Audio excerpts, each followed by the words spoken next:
Conversațiile Game Changers aduc la lumină poveștile oamenilor care sunt preocupați să facă lucruri deosebite și să schimbe lumea pentru a se promova. Noi credem însă că picătură cu picătură se face un ocean și e important să ne lăsăm inspirați de poveștile celor care luptă pentru un vis și pun pasiune în ceea ce fac. În episodul de azi vă invităm să cunoașteți Clubul Sportiv Știința, un club cu istorie în spațiu universitar bucureștean, revigorat de un grup de oameni tineri, pasionați și îndrăgostiți de ideea de a face educație prin sport, pentru a construi o societate formată din adulți sănătoși. Vă invităm să urmăriți o conversație onestă și motivatoare cu Vlad Andronescu, managerul secției de basket a clubului, în dialog cu Andreea Lupu, partener Noiland și contributor Empat.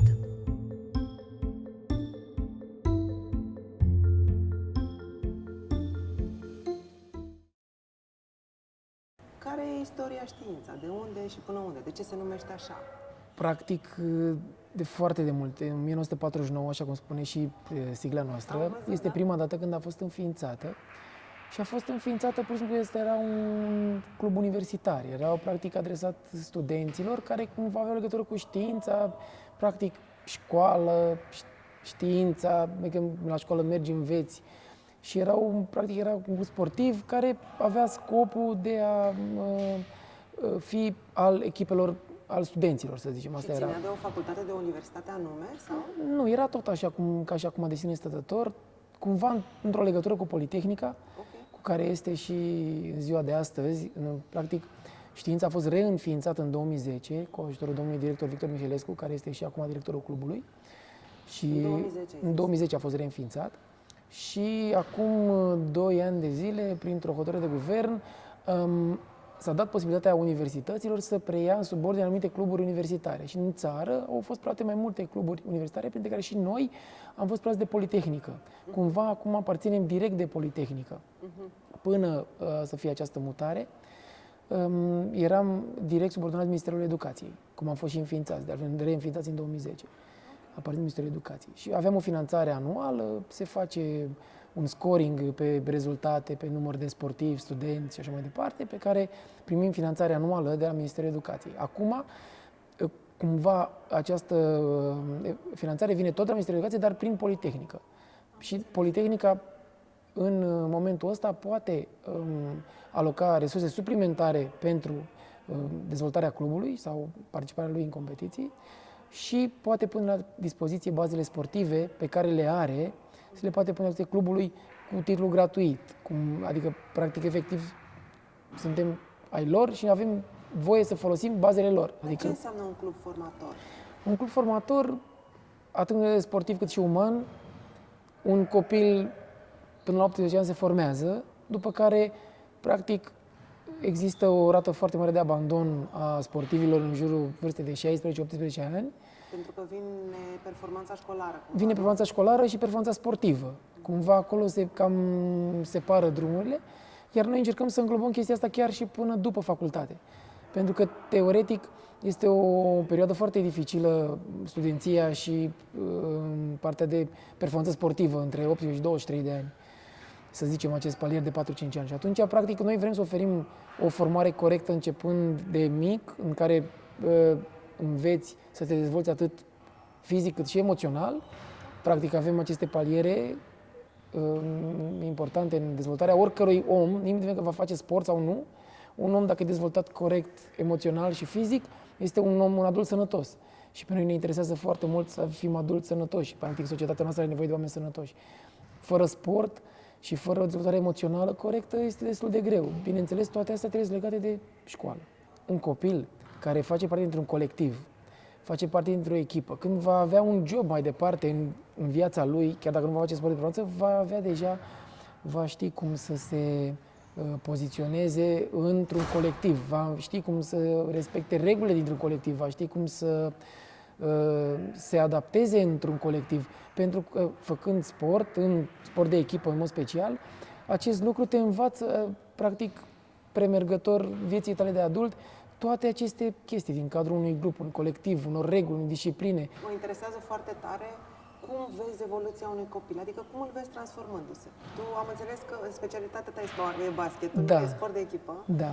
Și sunt curioasă dacă ai urmărit și cum ai urmărit un copil și cum a intervenit sportul în dinamica lui.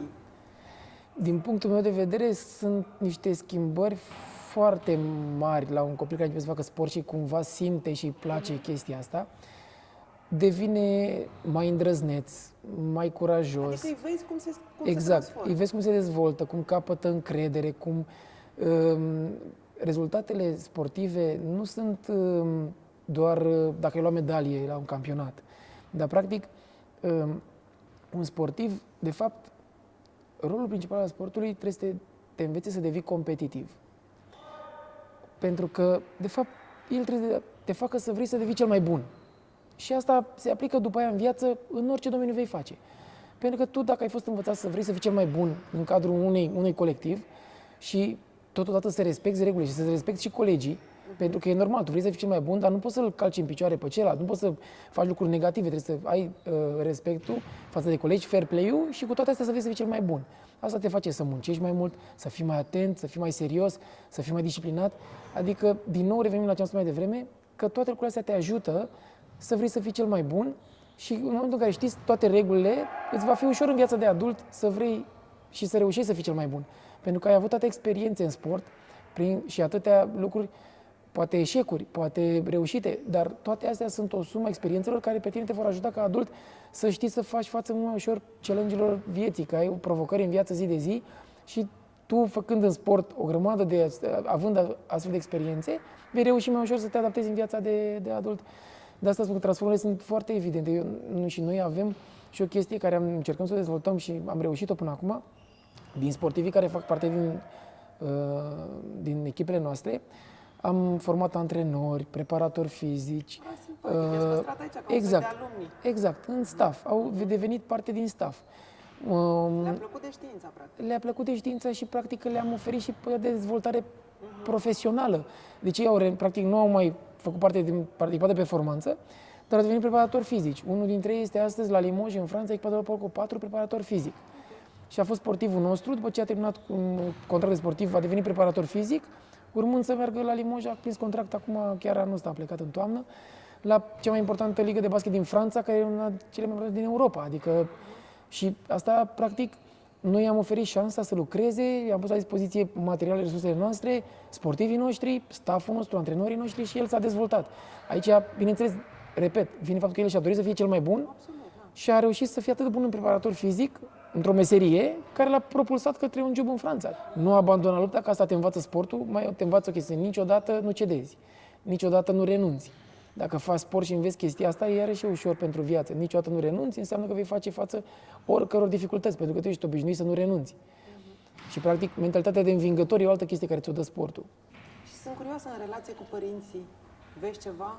Sunt categorii de părinți, sincer. Sunt categorii de părinți. Și sunt categoria care știu să susțină sportivul și care pentru ei este o bucurie că vin și îl văd jucând, pentru copil este o bucurie că joacă și este o armonie foarte frumoasă și chiar cred că se dezvoltă împreună și se formează grupuri de părinți care merg în deplasări, încurajează echipa, aplaudă, strigă, avem fanii, suntem cea mai gălăgioasă sală când jucăm acasă, toți părinții aplaudă, susțin. Eu îmi imaginez că vin familiile întregi cu bunici Exact. și cu mama, tata, Nu chiar bunici, dar vin familii cu frați, cu sori, cu prieteni, vin și se întâmplă. Asta e categoria mișto și categoria care cred că și ar fi normal să fie, practic să vină să-și încurajeze sportivul, copilul sau și colegii și la un moment pleacă acasă, dar avem și categoria de părinți care vin, țipă la arbitri, țipă la copii. Sunt implicați negativ. După ce pleacă, ceartă copilul, bă, n-ai jucat bine astăzi, n-ai făcut. Și Cum vă descurcați cu ei? Ce faceți în dinamica asta? sincer, încercăm să impunem niște reguli și aici, noi ca și club. Am încercat să le facem anumite instructaje, le-am oferit, practic, le-am și explicat și într-o ședință, le-am spus că ar fi ideal că atunci când pleacă de la sală cu copilul după meci să nu discute despre basket și doar să-l aplaude copilul, să-i spună bravo, bine, asta a fost, azi ai pierdut, nicio problemă, e ok, azi ai câștigat, felicitări, bravo, și după aia să închidă subiectul sport și să vorbească despre ce au ei, alte să meargă, ce activitățile familiei, să desfășoare activitățile normale și să nu discute, pentru că nu are rost să începi să-ți dai cu părerea când ești la un club care își face datoria de club și tu ești părinte care trebuie să fii părinte. Părintele trebuie să fie suportiv pentru copilul lui, nu trebuie să devină tehnic. Sunt curioasă cum vă face selecția, apropo de copiii care vin. Cum îi selectați? Cum ajung aici? Cum ajung să vă cunoască? În principiu, în momentul ăsta, cel puțin în basket, cred că reprezentăm un brand, să zic, în sportul juvenil. Adică suntem cumva pe o hartă destul de bine poziționați și suntem destul de bine văzuți și de câțiva ani ne cam sună majoritatea că vor să vină și am dezvoltat de 2 ani de zile un trial de selecție prin care îi chemăm pe toți care vor să participe, urmând, ca în urma trialului, să facem niște fișe tehnico-tactice despre ce s-a întâmplat la trial, să ne intereseze părinții, ce fel de părinți sunt pozitiv-negativi, că deja... Deci îi luați și pe părinții? Da, foarte mult. Adică, și de la ce vârstă vin copiii? în principiu 14 ani. Asta este limita de vârstă. Deci faceți evaluare și pentru copil și pentru părinte? Da. Pentru părinte nu o menționăm, o facem noi intern.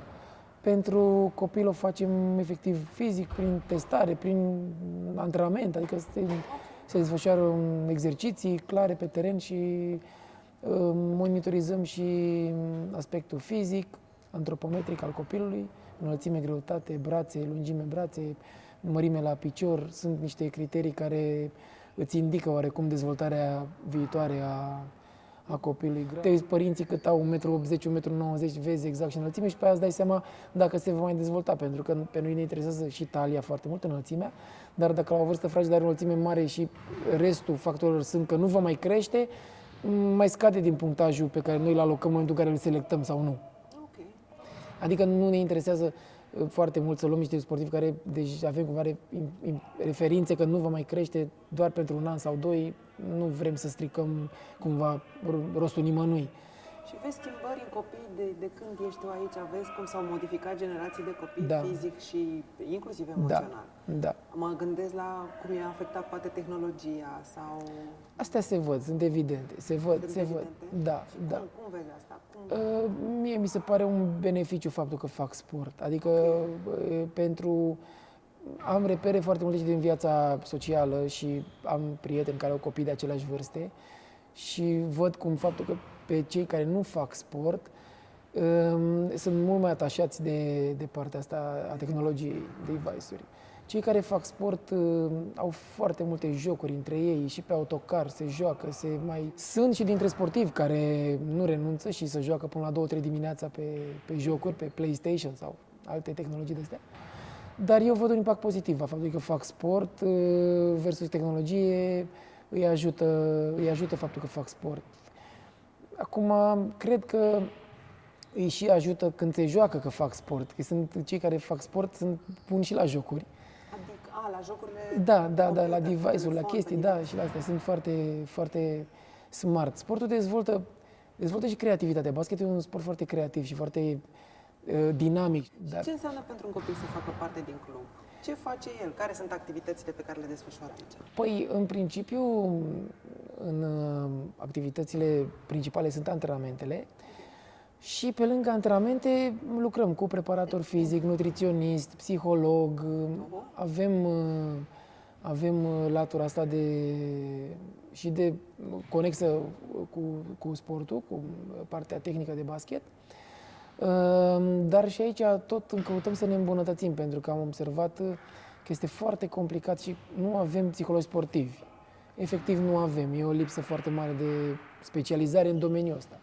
Este foarte greu să poată realiza ceva notabil în partea de psihologie, pentru că acolo sunt cele mai multe lucruri care se întâmplă în timpul antrenamentului, când copilul are un antrenament mai prost, când are un antrenament mai bun, relația cu antrenorul, cum îl critică, cum îl ceartă, cum îl aplaudă, cum îl încurajează, cum îl felicită și cumva acolo se creează cu adevărat o imagine clară a ceea ce are nevoie acel copil și unde sunt problemele lui. Mi se pare foarte interesant că e ca și când îl urmăriți pe copil foarte îndeaproape, și la antrenament, și nutrițional, și psihologic. Doar că partea psihologică acum e neacoperită și nu găsim încă pe cineva, tot mai căutăm. cu Și nutriționiști. antrenorul are un rol important. Are în foarte toată important, treaba asta. foarte important rolul antrenorului. Antrenorul pentru acești copii este un al doilea tată. Nu există dubii.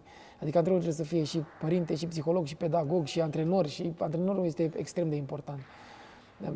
Dar meseria asta e foarte complicată și ar trebui, este practic, gândiți-vă că un învățător la școală pune bazele unui copil în viață.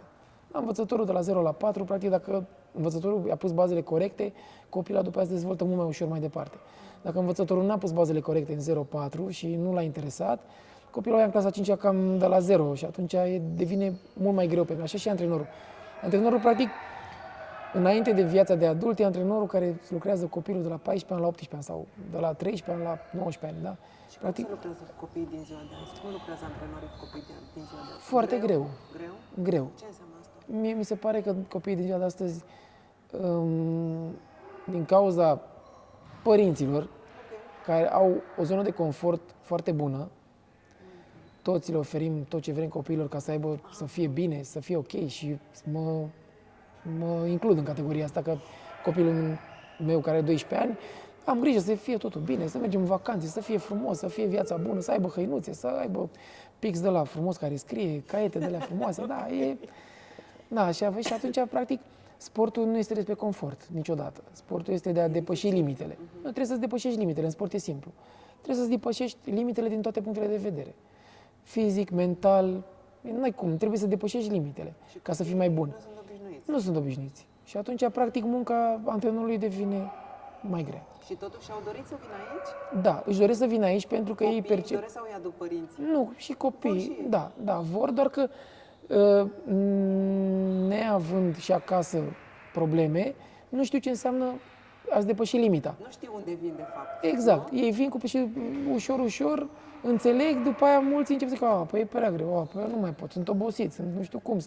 Pentru că nu sunt obișnuiți. Mi se pare că are legătură ce ai zis tu cu tot ce ai vorbit până acum de motivație și de a depăși limitele de performanță, de știința alege performanța, nu? Da. Și aveți? Da. Asta e sloganul vostru?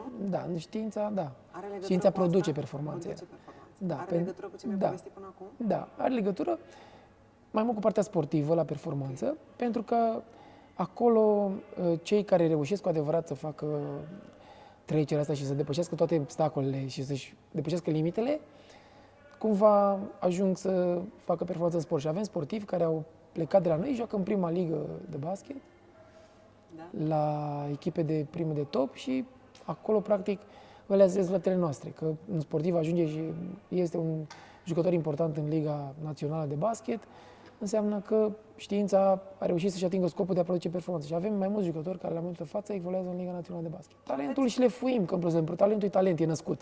Cam asta e. Și noi, practic, talentul trebuie să-l șlefuim și să-l învățăm să muncească. Pentru că în ziua de astăzi, talent versus muncă nu mai există. Trebuie multă muncă și talent. Și chestia asta cu hashtag-ul cu All Together? Asta este All Together despre ce e? despre noi, că ne punem toate resursele, toți aici să producem performanțe, ca să zicem așa. E all Despre together. comunitate? Da. Aveți Despre o comunitate la care copiii se la care lucrăm. Da, la care lucrăm și încercăm să dezvoltăm, să o creștem. Asta este scopul nostru următor, să dezvoltăm și să creștem această comunitate prin toți părinții și copiii care sunt aici să adere și să rămână în continuare în grupul ăsta. Am început de puțin timp chestia asta, adică și aici. Păi 2018 am început să creăm comunitatea asta să ne axăm mai mult către comunitate. A venit pandemia, ne-a stricat tot comunitatea. Da, cred că este următorul pas, este să dezvoltăm comunitatea, fan shop-ul, marketingul, vânzările de produse, chestii care ne vor ajuta să creăm și dezvoltăm mai mult comunitatea și să aducem și venituri suplimentare în bugetul clubului. Interesant este și mesajul cu pomul și pana, Adică? care înseamnă, de fapt, nu este important ce spui, este important ce scrii.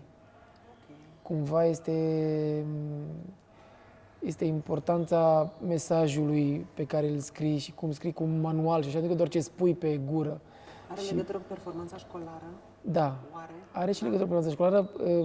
Cumva n-a fost neapărat când s-a creat, nu era neapărat o direcție foarte clară, dar ne-am dat seama că asta cumva a fost așa, să zic, a venit de la sine, ne-a ajutat să mergem pe chestia asta. Noi vroiam să inspirăm și performanța școlară.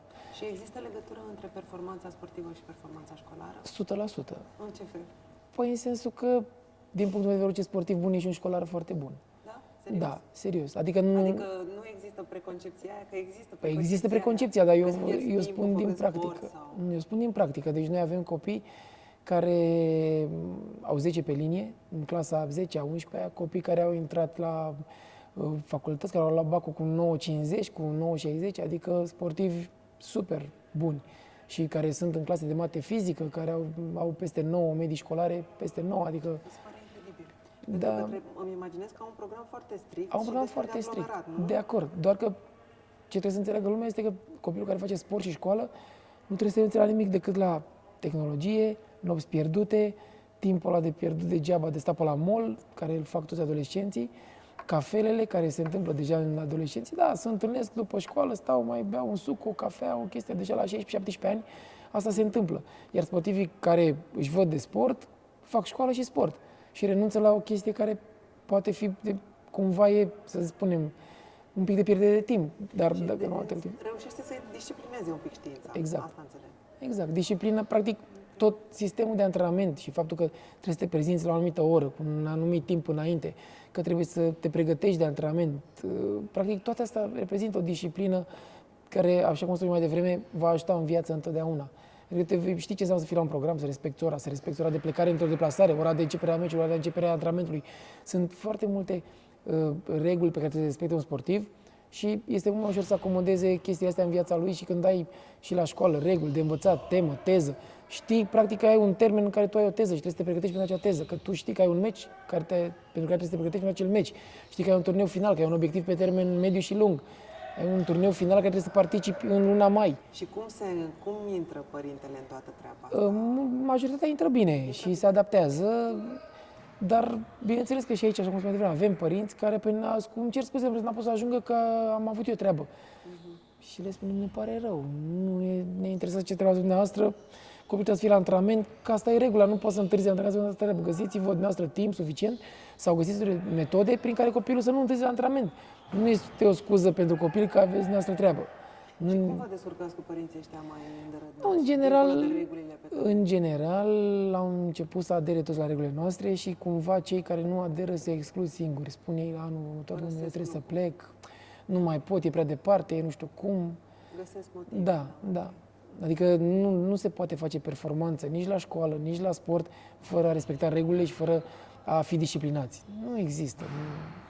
Și apropo de chestia asta, ce feedback aveți și de la copii și de la părinți? Noi avem cereri din ce în ce mai mari, adică lucrurile pare că sunt pe direcția noastră și oamenilor le place această idee de reguli și de disciplină. Doar că pentru unii e ușor să o respecte, pentru alții nu. Adică unii vin hotărâți să le respecte și dau seama că nu pot și pe aia pleacă. Alții vin hotărâți să le respecte și le respectă și e un succes. Aș vrea să vorbim un pic și de relația asta cu brandurile, cu sponsorizările, cu brandurile. Cum v-ați descurcat până acum și care e... Aici avem o problemă majoră, în sensul că sportul în ziua de azi în România și canalele de comunicare pe care le are sportul nu sunt atractive pentru companii cu adevărat. Din ce am constatat eu în experiența mea de 7-8 ani de zile în care am fost, pot să spun, la probabil 80% din companiile care puteau sponsoriza sau am ajuns sau am discutat într-o formă sau alta sau am atins cumva aceste...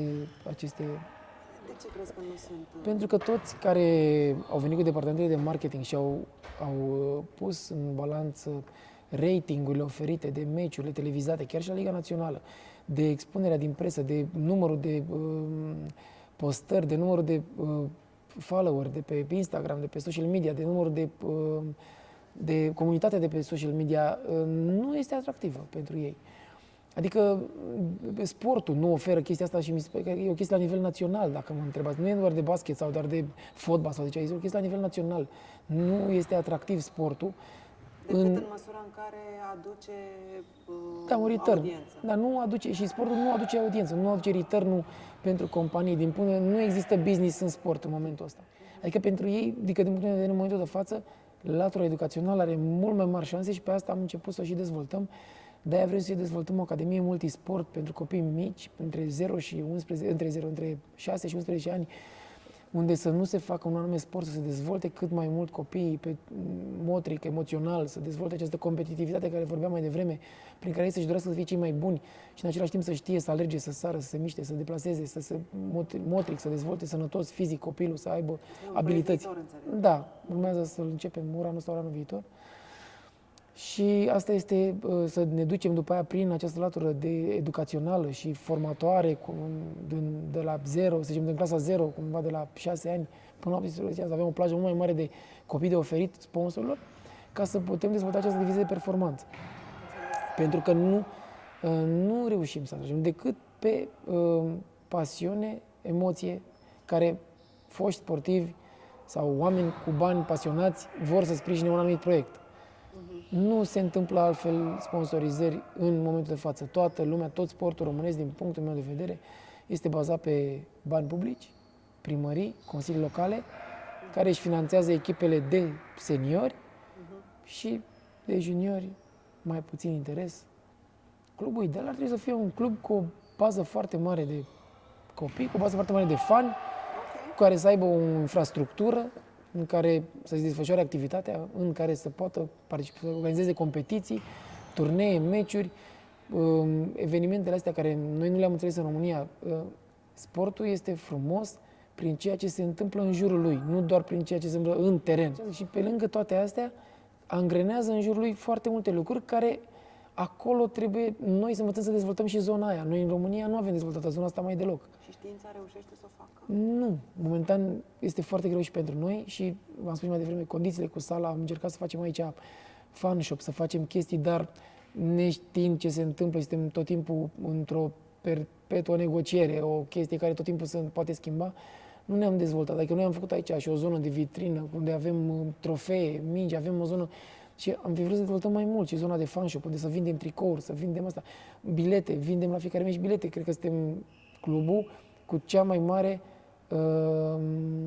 sumă din bilete vândute. Nu exagerez, pentru că noi la fiecare meci acasă, că e volei, că e basket, că sunt juniori, vindem bilete. Și am reușit să integrăm acest lucru în mintea comunității noastre. Deci toți părinții care plătesc o taxă lunară pentru copii, vin și plătesc și bilete la meci. Au înțeles că meciul e meci, taxa lunară e pentru pregătirea copilului, pentru antrenament și nu are nicio legătură cu meciul, cu evenimentul în sine, unde este un spectacol și părinții vin să susțină copilul și plătesc biletul la intrare. Deci părinții au înțeles chestiunea asta de susținere. Păi, la ce ai zis tu, că în alte țări se întâmplă chestiunea asta, mă întreb dacă ai putea să le spui ceva brandurilor sau companiilor care ar putea să sponsorizeze, ca să-i convingă să investească în momentul ăsta în educație pentru performanță. Sunt curioasă dacă ai putea să zici ceva. Nu știu dacă mă gândesc, e o întrebare foarte interesantă. Sau un atu de-al vostru. Iarăși, o întrebare foarte interesantă. Eu spun atât, în toate țările din lume există Allianz Arena. Allianz Arena este o arenă din München, dar în Germania este construită de Allianz. Există Raiffeisen Arena în Austria. Există modele făcute pe afară, în alte țări, care organizațiile puternice s-au implicat în comunitățile respective. La noi nu știu ce aș putea să le spun, decât să, dacă alții au făcut, să se întâmple și în România.